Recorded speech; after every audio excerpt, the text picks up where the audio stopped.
अभी मैं तो ये सोच कर आई थी कि 2-3 दिन रुकूंगी। वो मुझे ना कई दिनों से मम्मी की बहुत याद आ रही थी, इसलिए मैंने सोचा 2-3 दिन यहाँ पर रुकूंगी, थोड़ा मन शांत हो जाएगा मेरा, इसलिए मैं तो रुकने के लिए आई हूँ। अरे दीदी, अब एक बात बताओ, आप अपनी मम्मी को यहाँ बैठकर याद करो या अपनी ससुराल में? बात तो एक ही है ना। अगर ज्यादा ही याद आ रही है ना अपनी मम्मी की, तो एक काम करो, अपनी ससुराल में आराम से बैठकर उन्हें याद कर लो। और रही बात इस घर की, तो दीदी मैं याद दिला दूं, ये घर अब मेरा है, आपका नहीं। चलो, तुम्हें क्या फर्क पड़ता है, बना ही देती हूँ चाय। बैठो, बनाकर लाती हूँ आपके लिए चाय और खाना। मम्मी, आपके जाने के बाद ये घर घर नहीं रहा, इस घर का माहौल ही बदल गया है।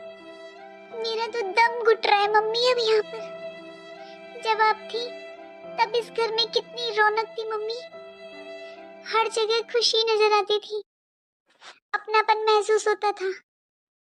अब यहाँ कुछ नहीं है मम्मी, ये घर बदल चुका है। जब आप थी मम्मी आपके सामने, जब मैं ससुराल से आती थी तो भाभी मेरा कितने अच्छे से स्वागत करती थी, गेट पर खड़ी होकर मेरा वेट करती थी। और अब उनका व्यवहार ही बदल गया है बिल्कुल।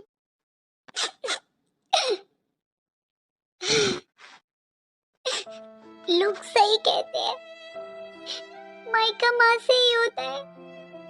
माँ के जाने के बाद मायका मायका नहीं रहता, यहाँ कोई अपना नहीं लगता। ऐसा क्यों होता है? आखिर क्यों होता है ऐसा? क्यों बदल जाते हैं सब मम्मी, क्यों? रो मत दीदी, ये तो एक बेटी के कर्म होते हैं, जो माँ के जाने के बाद उनका मायका सूना हो जाता है। शायद भूल गई हो दीदी आप, मैं याद दिलाती हूँ आपको। देखा मम्मी, मैंने ये बोला कि इस बार की सारी साड़ियाँ मैं लूंगी इसकी, तो देख लो मेरे से कैसे जवान लड़ाती है। मेरे को साड़ी देने के लिए मना कर दिया इसने।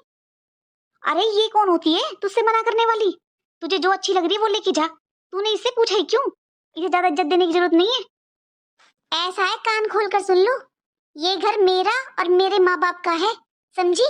दूसरे घर से आई है, यहाँ पर हम पर हुक्म चलाने की कोई जरूरत नहीं है। अरे मेरी बेटी का जो मन करेगा वो लेकर जाएगी, तेरी सारी साड़ियां लेके जाएगी। बोल, तू कौन होती है रोकने वाली? और ज्यादा ही इतराना है ना तो अपने बाप के घर जा, अपना सामान पैक कर, जा वहां पर रह, वहां इतराना, यहाँ नहीं इतराएगी। ये मेरी बेटी का और उसके माँ बाप का घर है। अरे चाय